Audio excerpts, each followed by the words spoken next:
This is the African Queen, and you are listening to Taboo Talk on Power Plug Radio. You can find Power Plug Radio at www.powerplugradio.com. You can also find us on Facebook, Instagram, and Twitter. And you can download the app from Amazon, Google, and Apple. So, yes, we're on all of the platforms now. So thank you for joining in to the show. We're going to finish up the conversation that we started last week on vaccines. It was just one of those topics that couldn't be confined to one day. It probably can't be confined to two, but we're going to do it this time. So we're going to finish up the topic today. We do have a guest who will be calling in very soon, hopefully. But let's go ahead and get started talking about vaccines. So last week we concentrated mostly on the COVID vaccine because we have the Moderna and Pfizer that's out now, and we just recently got the Johnson & Johnson was approved for distribution. We don't know exactly when that will come out, but we know that it will be soon. They are guaranteeing quite a few doses by the end of March. It is a 1-dose vaccine, and the efficacy on the variants is pretty high. So, but what we're going to talk about today is anti-vaxxers, because there's been a big surge of anti-vaxxers, not just here in the United States, but all over the world. And we're going to talk about why people are against vaccines. And our guest today is Christopher from Denver, Colorado. Are you there, Christopher? Hey, yes, I am. Hello. How you doing? I'm doing pretty well. Did you cook something good? Not today. Not today, okay. So, full disclosure, Christopher is my son. I didn't make him believe. I always left him open to his own beliefs. But usually on most things we are on the same page. But he is, of course, of a different generation. You are millennial. Are you a millennial? I am a millennial. Okay, yeah. All right. I know what I am. I'm Gen X. So yeah. So. Your Gen X ends at 87, I think. Right, and it starts and then like 87, 88 till like 98 is millennial. And then that's you. And then anyone after that is Gen Z. Gen Z. Okay. So we've seen in recent years a big surge in people who are against vaccines. And, one of the things that I want you to talk about is, what do you see amongst your friends? Like, I know it's a kind of a mixed bag here for me. A lot of people my age lean towards vaccines, but I'm starting to see more and more people my age that are starting to say, nope, I'm not going to do it. So they may be fully vaccinated, but they're not vaccinating their children. So what are you seeing in your age group? A lot of what I'm seeing is very similar to how I think, which is we've done our research involving vaccines, and we know it's for the good of ourselves, but also for the good of everyone around us. Okay. So there's never been too much of an issue with like, oh yeah, I'm definitely going to go and get the vaccine. There have been some that are just like, oh yeah, I've never been vaccinated and I'm never going to be vaccinated because I don't believe in that stuff. But like honestly, I would more consider those folks that I've been around like acquaintances and not really friends. Okay. It happens pretty much everywhere. Like you can't really get past that. But I think the bigger consensus is that for most of us, I think our parents did a good job of teaching us, or I guess in some cases, maybe parents did a horrible job and the kids were just like, that just doesn't seem right. So they decided to look for themselves and find out for themselves. And they were like, oh, this actually makes sense. And maybe my parents are just weird. Yeah, I mean, because you've heard in recent years prior to COVID, it was the one young man who, his parents had like 8 kids, and he actually took his parents to court, and Yep. because he wanted to be vaccinated and they were against it, and he won the right to be vaccinated. His parents very much disagreed with it, but he was so adamant about it. He took it to, I believe, all the way to the Supreme Court of the state that he lived in. And you know, and he got some backlash for that. They thought it was a publicity stunt, and you know, their thing was he wasn't young enough to make those decisions. But you know, he was what, I think 17, and very soon after he turned 18, and you know, some of his siblings agreed with him, and some of his siblings didn't. You know, but I do believe that it should be an educational. You know, we should educate. You know, and in education, it's not pushing one side or the other. It's just giving the facts, you know. And one of the things that I've said to anti-vaxxers that I have experienced in the past was just go to a cemetery. Go to a really old cemetery. You go to a really old cemetery, one that starts back that has tombstones back from the 1800s. And what you will see is whole families that died from vaccine preventable diseases.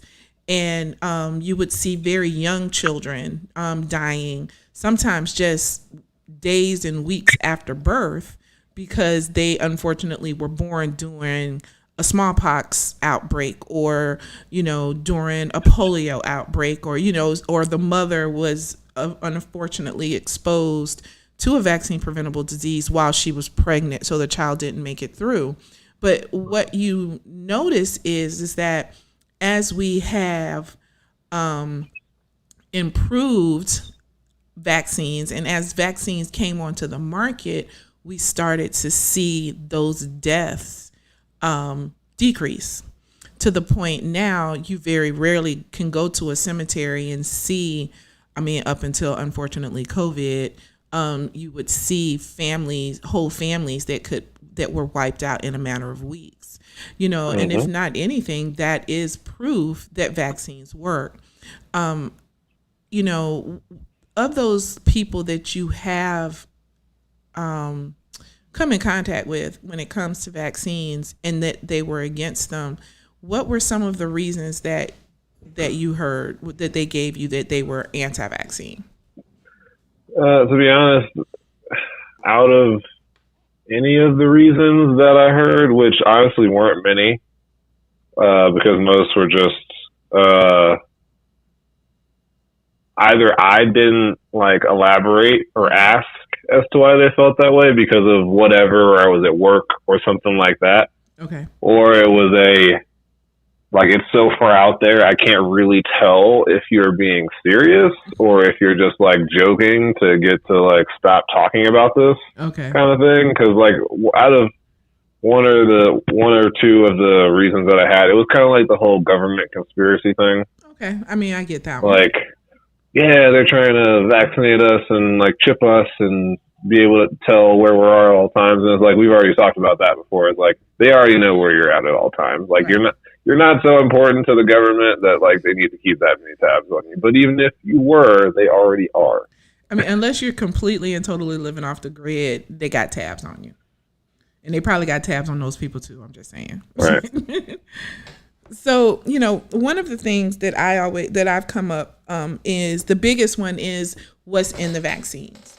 And I want to talk about that. You and I have had this conversation before about the ingredients that are in vaccines. So one of the ones that we hear all the time is formaldehyde. When we hear formaldehyde, at least for me, when I hear formaldehyde, it brings two thoughts to my head. One, those frogs and those earthworms I had to dissect when I was in biology class in high school because they were soaked in formaldehyde and they smelled awful, And then the other thing that I think about is embalming fluid, because that's what embalming fluid is made from, is formaldehyde, and that's what they use to embalm bodies after they have passed. So, both of those aren't the most pleasant thoughts to come to mind. I remember the teacher telling us it is formaldehyde, you have to wear gloves, blah, blah, blah. So, it was always a negative thought. This was a chemical that can hurt you. And so I have had anti-vaxxers say to me, well, there's formaldehyde in vaccines. And I said, possibly, but I said, do you realize that you also have formaldehyde in your body? We naturally have formaldehyde in our bodies. You hear the next one is mercury. They always want to go on about mercury. Now, you as a kid gave me a scare because you decided to put a mercury thermometer in your mouth and bite down on it. And I remember freaking out because that was that silver liquid. And I remember the first time I ever saw a thermometer break and the silver liquid was on the floor. I had never seen anything like that. This was before the liquid Terminator in the movie. And, so as a kid, I wanted to touch it. And I remember my mother going, no, you don't touch it. It's very poisonous.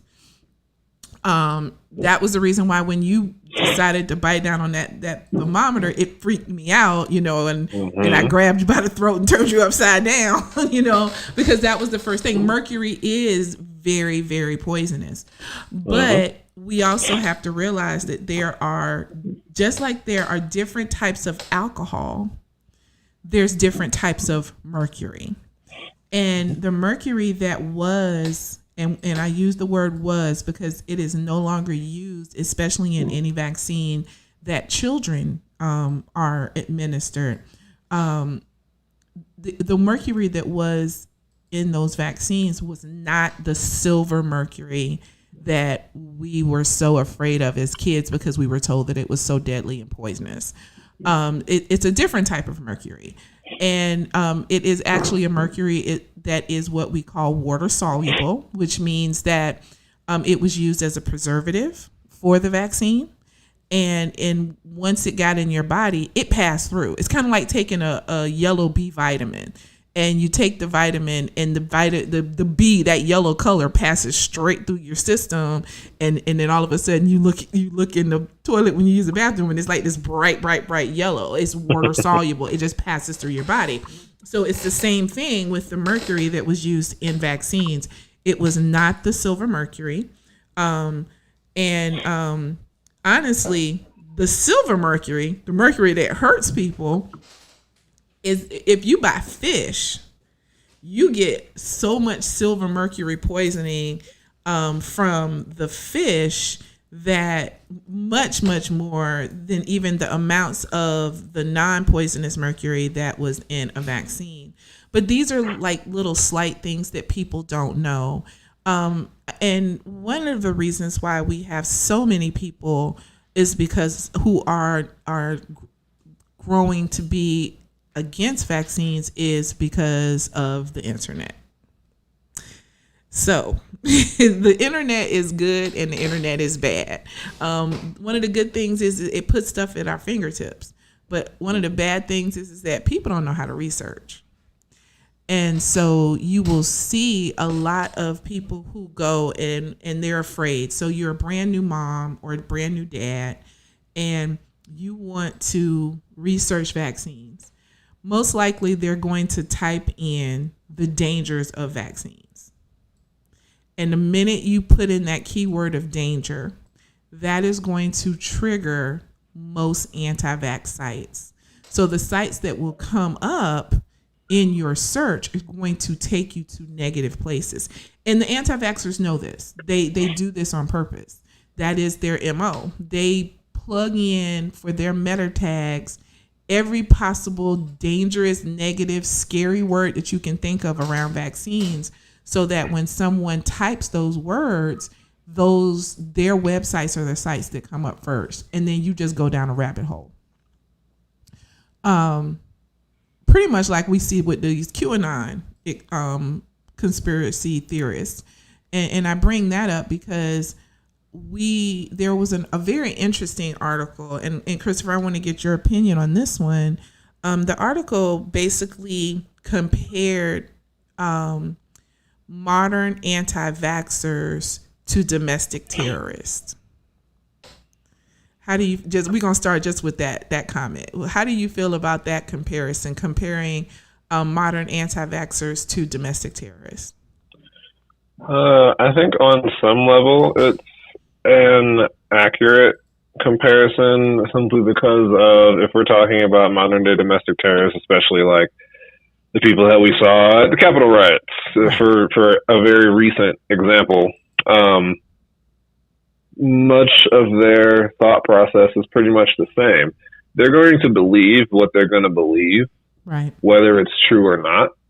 They will likely try to act on what they believe, depending on the person. Like, like what happened at the riots is still fairly a rare occurrence. Like, a lot of people showed up, but more are just, they're not going to have like the fortitude to be able to do something like that. But honestly, being an anti-vaxxer is a lot easier of a step to take than like full-on domestic terrorism. They're going to think what they're going to think. They're going to stay in their bubble because that is where they think they know best, and they will try and act on it like as best they can in accordance with like their own beliefs, whether it has evidence to back it up or not. I agree. I do. And I think those are really like, those three are the biggest comparisons between anti-vaxxers and like homegrown like domestic terrorists. But another part of why the things are the way they are, especially in relation to those two groups of people, is that people are scared of things that they don't know. And honestly, some of this stuff, like, they won't ever understand. And that's part of it. Like, I say that about, when I talk about religion at certain points, like, whether the fact that I'm non-religious isn't an issue, but the reason that some people act how they act in accordance with religion is simply because they are comfortable in what they know, and anything outside of that is scary to them. So they will try as hard as they can to keep their world and their worldview in accordance with what they know, whether that be medicine or science or religion or politics, that as long as it's how they think it should be, whether it's right or wrong, they're going to fight to try and keep it that way. I agree. Yeah.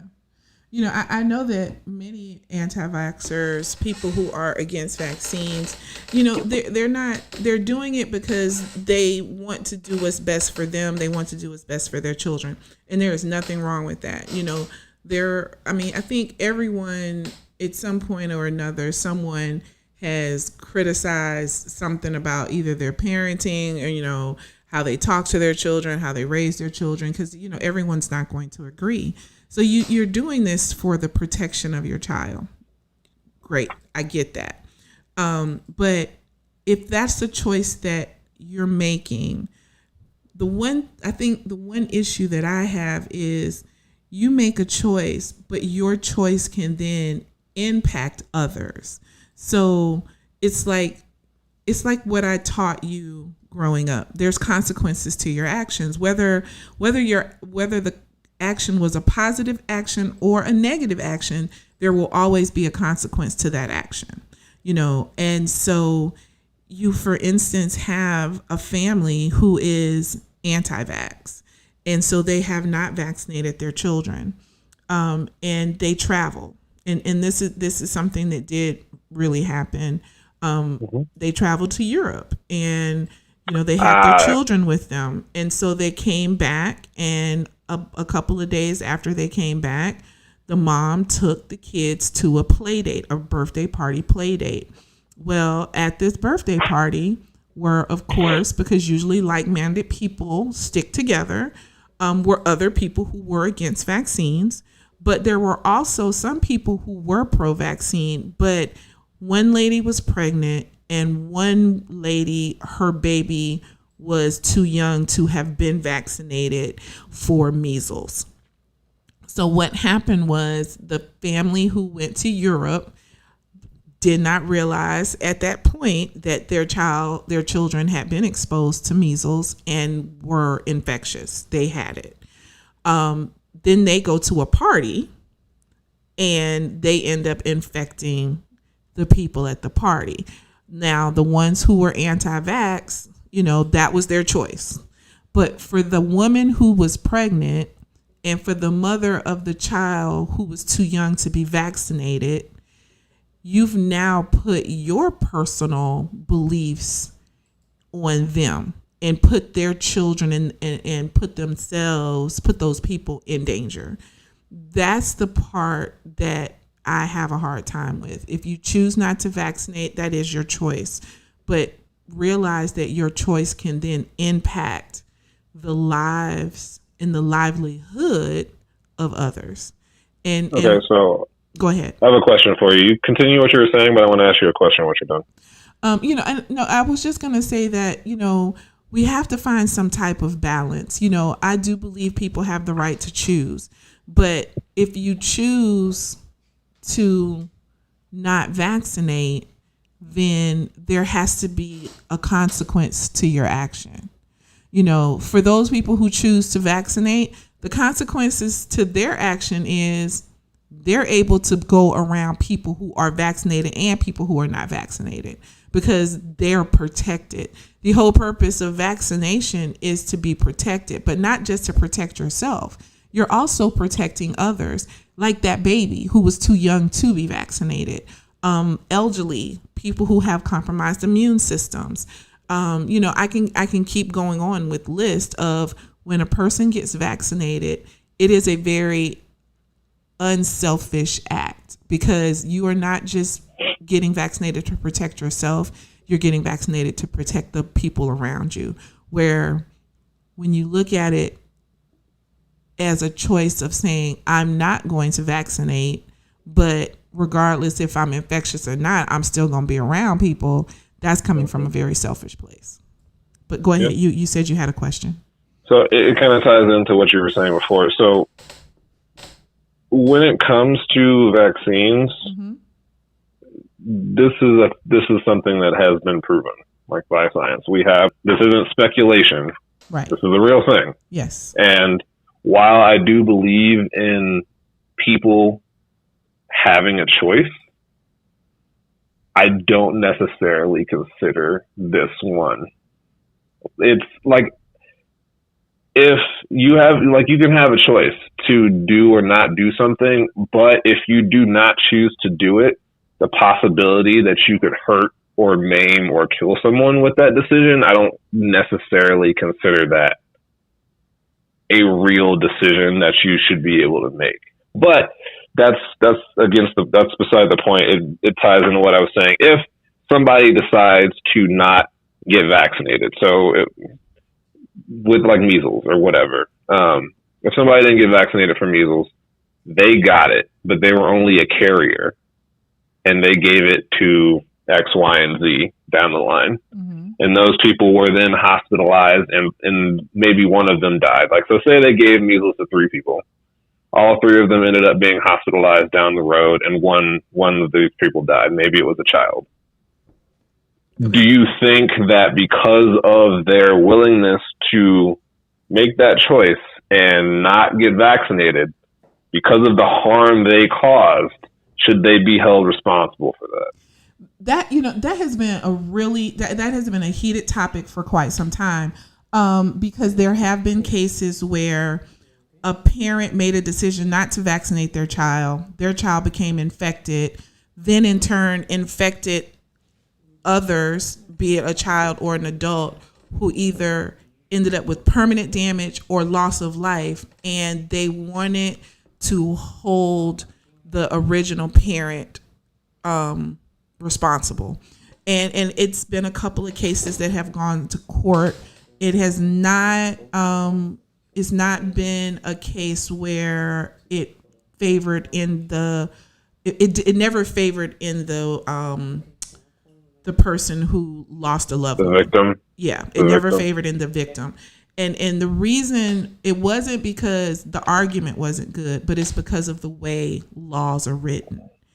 And so it's a very slippery slope, and it's really, really hard because, what you said, a parent makes a decision, they decide not to vaccinate, their child gets infected, they take their children around other people who are immune compromised, who are too young to be vaccinated, or who are not fully vaccinated yet. And then the other thing we have to understand about vaccines is there's only a few vaccines that even reach up into the 90% of efficacy, which means we'll talk about COVID because everyone is very knowledgeable about COVID right now. So the Pfizer and the Moderna vaccines are at 95% efficacy, which means, you have only a 5% chance of catching the disease instead of 100% chance. You're not, so it greatly lowers your chance of catching the disease. But there's only a few vaccines that even reach the 90%, the 90 plus percentile. Most of them are in the 70 and 80% percentile, which is still good, but it's still, the lower the percentage of efficacy, the higher the chance of someone catching it. So my fully vaccinated child can still catch the disease. The thing is that because they were vaccinated, it's going to be a much milder case of the disease, because their body isn't going to totally freak out, because the memory cells, as they're called, have created somewhat of immune response. So that means that immune response is going to lessen the effect of that disease compared to someone who was not vaccinated. So that's one of the things that people have to take into consideration. But we're going to say my fully vaccinated child, let's just, for the sake of argument, is not in danger of being exposed and catching the disease because they're vaccinated. But my 6-month-old niece or nephew or whatever who has not been fully vaccinated for anything yet does have that chance. If you as a parent choose not to vaccinate your child, and you're traveling all over the world, and you're going to parks, and you're doing this, and then you're hanging out with other like-minded people, which means these are also people who probably do not believe in vaccines. These people are probably traveling. Most of our measles outbreaks in the last 10 years came from travel outside of the United States. That's how they started. So there have been a lot of times where people did want to hold those people accountable. Unfortunately, the laws have not caught up with that yet. In my opinion, I feel that they should be able to, because you made a choice and you then brought your child around kids. Because my thing is, if you've traveled out of the country and your children aren't vaccinated, they need to be isolated for a certain amount of time before they can go back out in the community, especially if you've gone to hotspot countries.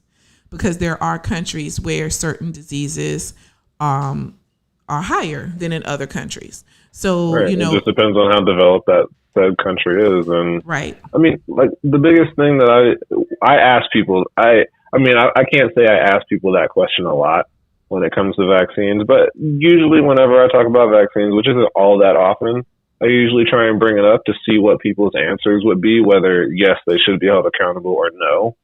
Is like my overall meaning is that people should be held accountable.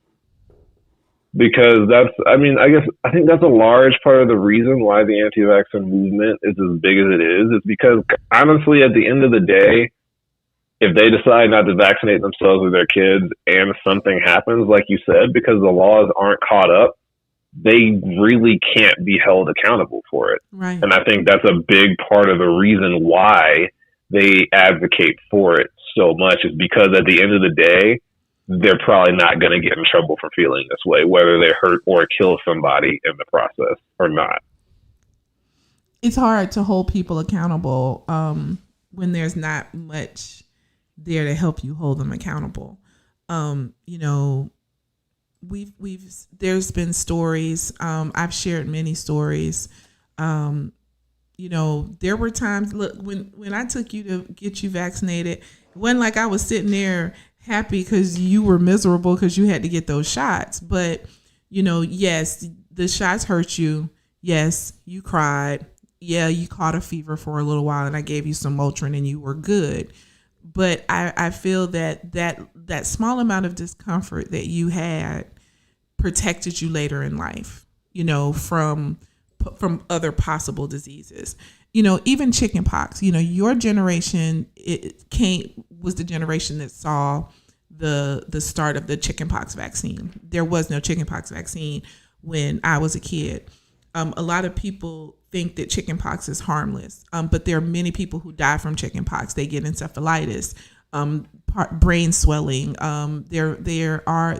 There have been deaths around chickenpox.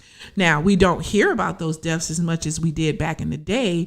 Why? Because we have a vaccine and not as many people are getting chickenpox. But if all of a sudden we were having millions upon millions of cases of chickenpox, we would start hearing about death. It's the same thing with the COVID vaccine. Yes, this is a new disease. I mean, with the COVID disease virus, it's a new virus, it's a new disease, but it still works the same way. We now are over the half million mark of people who have died from this disease. But that's not even talking about the countless Americans who were exposed to COVID, survived it, but they now have lingering conditions that may possibly follow them for the rest of their life. I'm one of them. I ever since my COVID I got over the initial part of the COVID, I have been having severe chest pains. I'm going to be going through tests because they want to see if possibly the COVID damaged my heart. That's a possibility. People have come out of this with heart damage, brain damage, lung damage. You know, there are people who are suffering from what we're calling long hauler syndrome. And that's basically still suffering from all of the effects that COVID did to them while they were infected, but they're still suffering from them afterwards. The brain fog, the unable to sleep, the hard to breathe, all of those kind of things. So just like COVID is leaving lingering marks on the people who lived, so do some of these vaccine preventable diseases.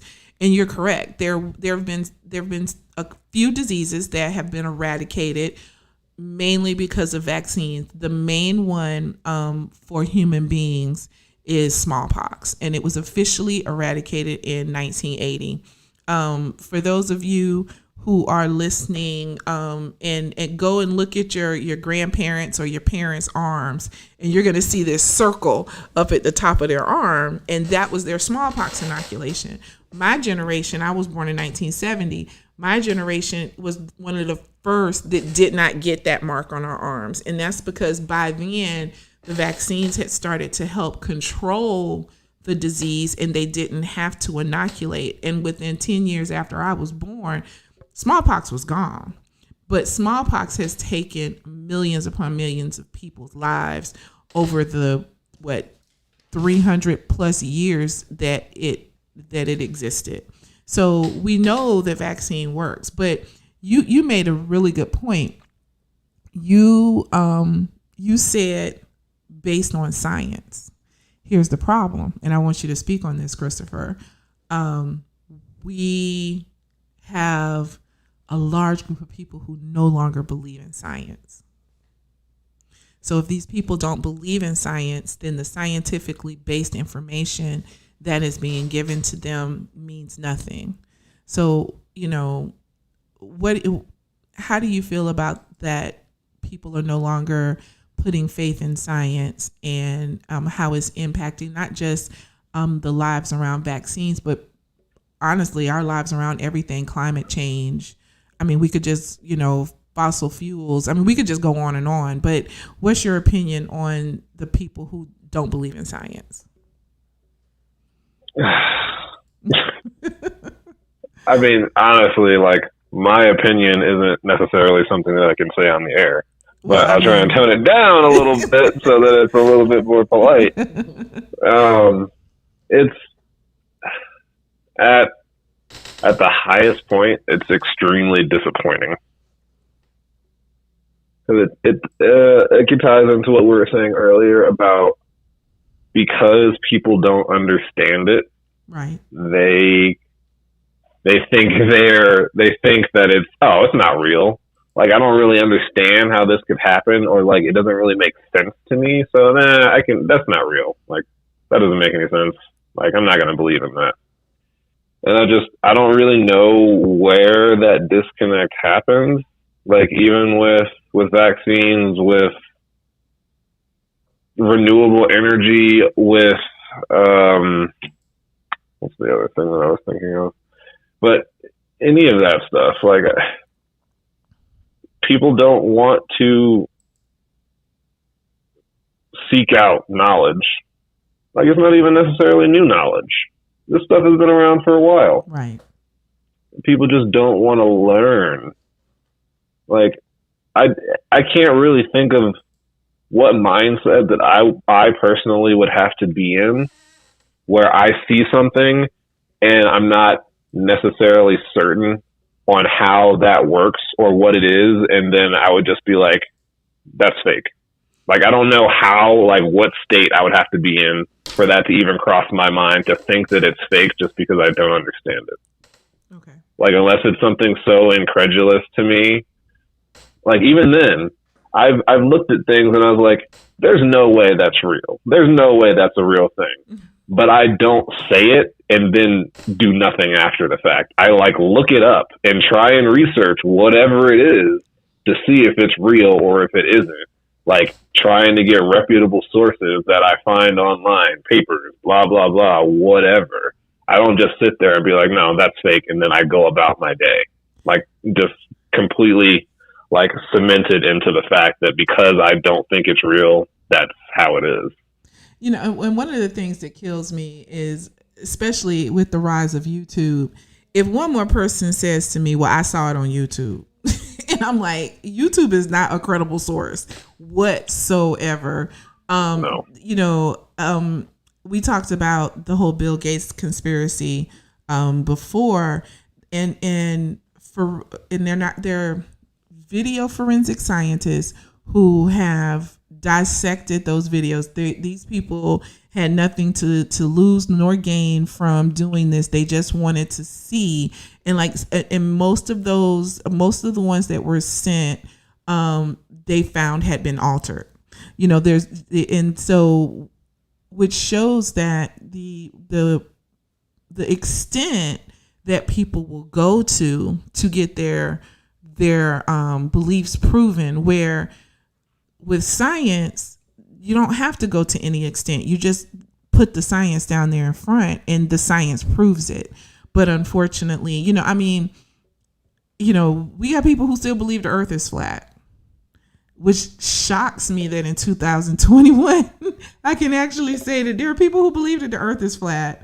That there are people who believe, many things. And I really believe that the governments all over the world are a big cause of this, because most governments are not trustworthy. So they have created a layer of mistrust when it comes to so many things. And so it just feeds. It just feeds and it feeds and it feeds. And so you hear, oh, don't use that vaccine because that vaccine will make young black men sterile. They've been saying that about the HPV vaccine for years, and there has not been a sterile boy for the HPV vaccine yet. But it doesn't matter, that the facts will show it has not sterilized a young black man yet. But the fact that it's still on the internet and is growing and is growing and is growing, that is going to overtake. And that's the unfortunate part, because of misinformation, because of people who make a decision. If you don't want to vaccinate, then don't vaccinate. But stop trying to influence others. Let people make their own decisions. Why did I vaccinate you? It was a couple of reasons. One, I was vaccinated, which meant I never had to worry about the measles, the mumps, polio, rubella. I didn't have to worry about any of those diseases. So why wouldn't I do the same thing for you to make sure you weren't protected? Two, I asked a lot of questions. I wasn't as educated on vaccines when you were a child as I am today. But I was able to do my own research pre-internet, ask a lot of questions of other people, of doctors, to make sure that it was the right decision. And we'll talk a little bit about that, but it's time for us to go for a break. So just for a little while, y'all, we're going to give y'all some music to listen to. So we'll be back in a few minutes. You're listening to Power Plug Radio, home of your throwback jams.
Power Plug Radio. Home of your throwback jams. Hello, hello, hello. We are back. You are listening to Taboo Talk on Power Plug Radio. You can find us at www.powerplug.com. You can also find us on Instagram, Facebook, and Twitter. And you can find us on the Amazon Alexa store, the Apple App Store, and the Google Play Store. So welcome back. We are talking, doing our part 2 of vaccines. So I wanted to share a story, and Christopher's heard this story before, but this is one of the things that I wanted to share on education when it came to vaccines. You know, I would hope that if you're going to a doctor, you trust that doctor. You know, I would hope that if you had some kind of medical professional giving you advice, that if you're taking their advice, you trust them. So when Christopher was born, I had decided in my mind that one of the most cruelest things that I could do was have him circumcised. And so I had decided I wasn't going to have him circumcised. And so when my mother was sitting in the room with me and the nurse was going through a checklist, and one of the things on the checklist was, are you going to have your child circumcised if it's a boy? And I said no. And I remember my mom looked at me and the nurse kind of looked and they were like, well, why? And I told them. And then they started talking to me and they explained to me why, you know, and your grandmother told me, you know, I circumcised your brother and, you know, and they explained to me the reasons why. And after listening to them, one, a medical professional, and the other, my mother, your soon-to-be grandmother, I knew that, one, the nurse was giving me professional medical advice, which, you know, I trusted. I mean, she was a nurse that your great grandmother knew, and so I felt cool with that decision. The other reason why is because of your grandmother. You know, I knew that your grandmother would not say anything to me that she even remotely thought would harm you. And, you know, it's all about trust. But what we're seeing a lot with people who are on the fence, I don't consider people who are on the fence about vaccines anti-vaxxers because they haven't completely made up their mind yet. But those people who are on the fence about vaccines, and then those people who are completely against vaccines, it's like, have you given it what has turned you against these vaccines? And it kind of baffles me, you know, Christopher. It kind of baffles me and it makes me wonder, what was it that made you just, you know, fall off the damn deep end? You know, it's like you took a dive into a pool that had no water and, you know, just completely messed yourself up. So, you know, one of the things that I would hope in this time is that people will come back to a scientific based decision, and make a decision for them and their children, excuse me, that can save their lives. You know, there's a movie, and I can't remember the name. Is Bird Song or Song? It's about COVID, and it's about COVID-24. Okay, so and this movie shows, it basically shows that COVID, because people didn't vaccinate, because people didn't social distance, because people didn't XYZ, the disease kept mutating. So now everyone's locked in their houses, and every day you have to breathe into this machine, right? And then the machine, if you have a fever or if you have any symptoms of COVID-24, the government come and knock on your door and they take you and put you basically like in a concentration camp. You know, and people go, oh, well, it's just a movie. Well, you know, we never thought it would get the way it is right now. You know, there was a movie called Outbreak. It very similar to what we're dealing with right now. So just because it's a movie doesn't mean that it can't come true. I guess People is my don't think that biggest thing. stuff like this can happen simply because just about everybody who's alive today has never lived through a pandemic. Right. Because our Like last not, pandemic that's was 100 not for years ago. everyone. Yeah, like there are some people who are still alive from when the last pandemic happened, but not many. Not many. You're right. And that's like, oh yeah, this is something that I've never really had to deal with before in my life. So I probably can't get that bad. And I was like, you, that's some real positive thinking. I mean, And I mean, I remember positive in like the lowest sense, I guess, is more really naive than anything. yeah, I would have to agree that it is naive. I hope that your generation makes good decisions. And if they choose not to vaccinate, that is their choice. But please do not push your choices onto other people. It boils down to there are consequences to your actions.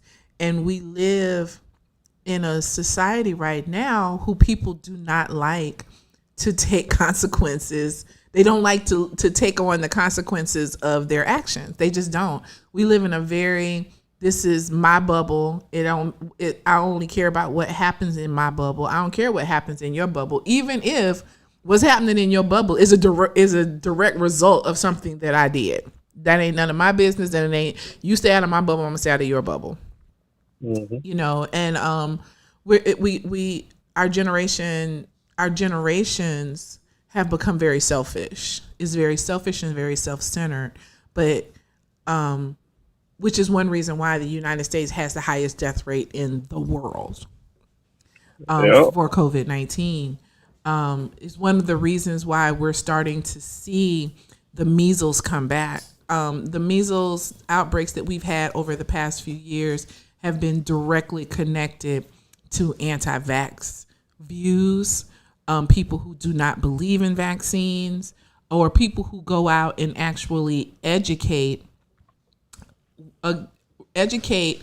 groups of people against vaccines. And then we see within a couple of years of that education outbreaks in those communities. If you want to protect yourself, fine, protect yourself. That's like, it's your preference to wear a helmet in your car while you're driving down the street. If you want to do that, do it. But just because you're choosing to wear that helmet in your car while you're driving down the street doesn't mean you should stand out on the street corner and harass people and try and make them do the same thing. And so Christopher, as a husband and one day to be a father, what do you think your stance will be on vaccinating? The vaccinations that will be needed will be had by our child eventually. Okay. Like that isn't really a topic of conversation that me or my wife disagree on. We fully agree on it. Like, it's gonna happen. And if we ever at any point encounter people, like maybe we make friends in the future and we find out that they're anti-vax or like whatever, it's like, to be honest, I'm not gonna pull any punches. I'm pretty much just gonna straight up be like, have you ever done any type of research? Why do you feel this way? And if their answers aren't sufficient, I'm gonna be like, that's dumb. You're dumb. You should do this, and I will be terminating our friendship effective immediately. Like, I do not ever want to see you again. Oh my goodness. Like, I honestly don't have time in my life for stuff like that. Okay. Like, you deal with enough dumb stuff and stress and like anxiety in life without people being stupid. Okay. I see I get what you're saying. I totally 100 get what you're saying.